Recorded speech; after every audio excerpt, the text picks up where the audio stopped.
All right, so we have done our pre-processing and we have created our still images to work with. So now we are going to use the PIVLab program. So I have extracted all the program files in this folder, and I'm going to run PIVLab.exe, which is simple executable. Now I am assuming that you have already installed the MATLAB runtime environment, which is a requirement for this software. And I'm not going to walk you through that process, but I provided links and where you can download that directly from the company that created it.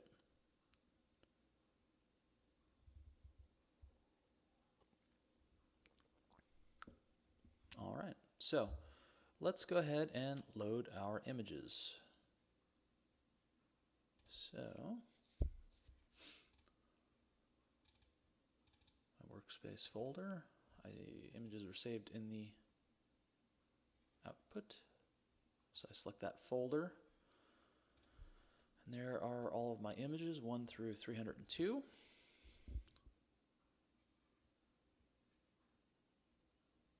Let's add them and import.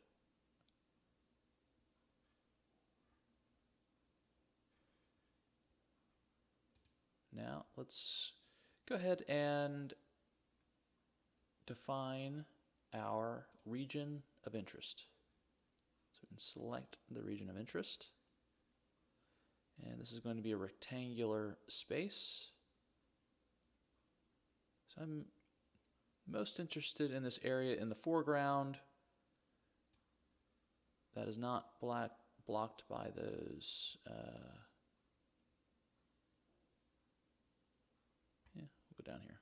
We'll get you all of this. All right, that is our region of interest.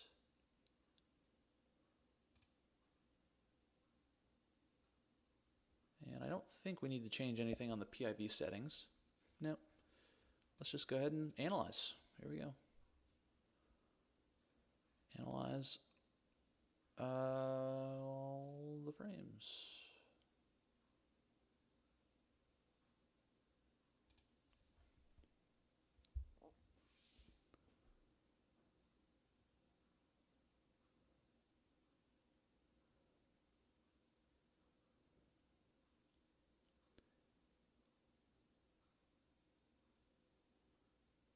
So you can see it processing, and you can see we got a few outliers, but by and large we're getting flow where we would expect it to be and in the general direction that we would expect it to be, which is moving in this direction along this main channel here.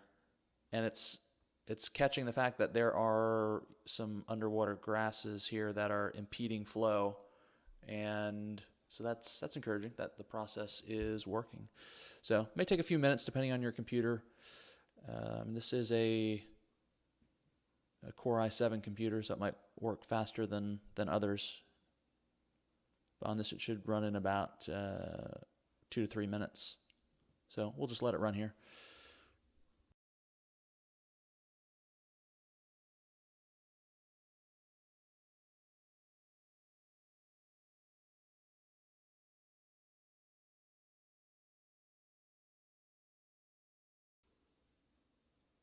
And it's done.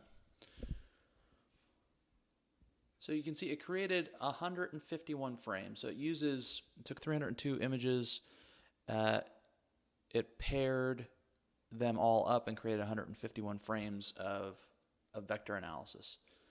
So what we're going to do is we are going to save this PIVLab session. We'll go ahead and save it in our Streamflow Analysis folder. And then we're going to exit out of this.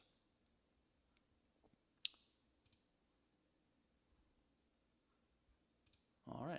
Now we're going to run our image rectification using the River program. So let's open up the River executable.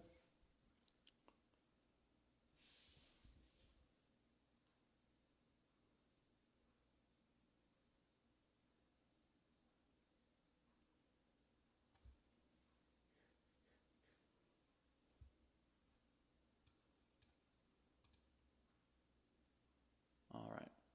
And what we're going to do is we're going to walk through the steps in the workflow menu. So the first thing is load our PIVLab session, which we saved right there.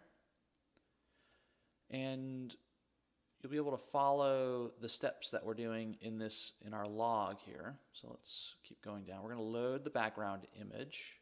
We're going to select the first image in our series. So let's make sure it's entered there. Background image loaded. That's good.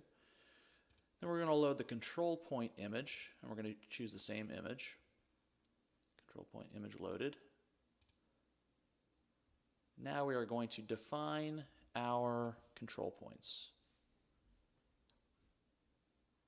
We're going to define the points in a two-dimensional plane using the distances for 4 separate points.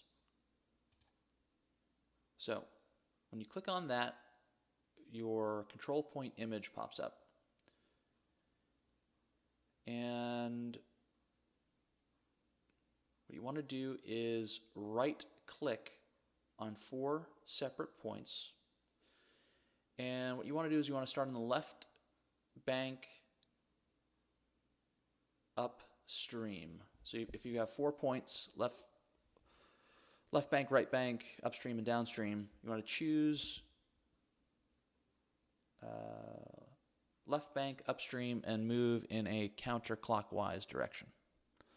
So, and be sure to right-click on your control points. Right-click to set your points. And when you right-click, you will see a circle pop up. So right-click and your circle pops up. Right-click, your circle pops up. On your 4th click, you should get a prompt. Do you want to load lengths between control points? You can load these from an Excel file, but we're going to go ahead and load these from a prompt here. So if we click no, then we can define these distances. I'm going to go ahead and do everything in meters for now.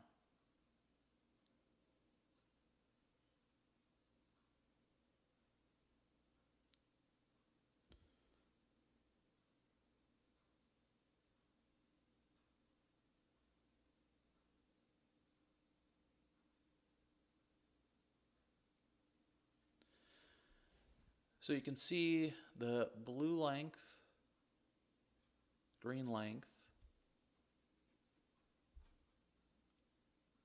red length, and black length. For me are the same. I've chosen a stretch of land that's about 20 feet long, and this based on my field measurements, this stream is about 15 feet wide. So 20 feet is 6 meters. 6 meters.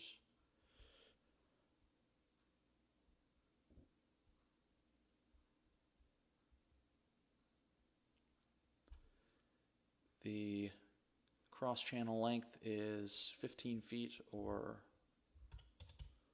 4.6 meters.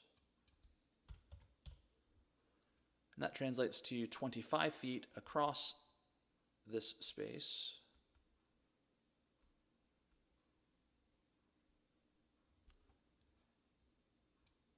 And 25 feet translates to 7.6 meters. 7.6 meters. That's it. All right. So moving down the workflow menu, we're going to define our region of interest. So this, please note, for the control points we used a right click. For the region of interest, we're going to use the left click. We're going to define a rectangular area of interest, which is, for us, is the same as your control points, but they don't have to be. Double click on your last point, and your region of interest is defined. Then we have to define our time step. And for us, we took 10 frames per second, so each frame is 100 milliseconds. And that's it. So once we have done all of those steps, then the rectify results option becomes available. So if you've done all those steps and the rectify results has not become available, it's still grayed out, try closing it out and doing it all again. I've had that happen to me before, where I have either tried to load the control point image more than once or load the background image more than once, and it has messed things up a little bit. So starting from scratch and walking through those steps one by one seems to address that issue. So let's go ahead and rectify the results. Okay, so it has created a rectified image.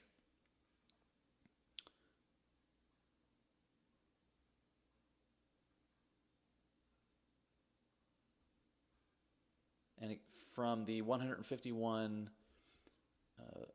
vector plots that were created in our PIVLab session. So we can kind of toggle through these to see that they make sense, and they seem to. Most of our flow here is in this channel, and you can see very little to no flow going through these grassy areas, which is what we would expect. So now we can define a cross-section. So let's go ahead and we're going to define the cross-sectional area of our channel, and we'll go ahead and do it on our image on the right. And we're going to start with the left. We're going to click and drag a cross-section line across this channel. All right, and then we're going to double-click on our line. We'll name it CS-_0 is fine. And we get a prompt here. And here is where we can import our depths. So we're going to import our bathymetry, which I have saved in an Excel file. I think I saved it, yeah, bathymetry.xls. So you can see I'll open that up so that we can all see. That XLS file is very simple. It's 2 columns. The first column being distance from the bank.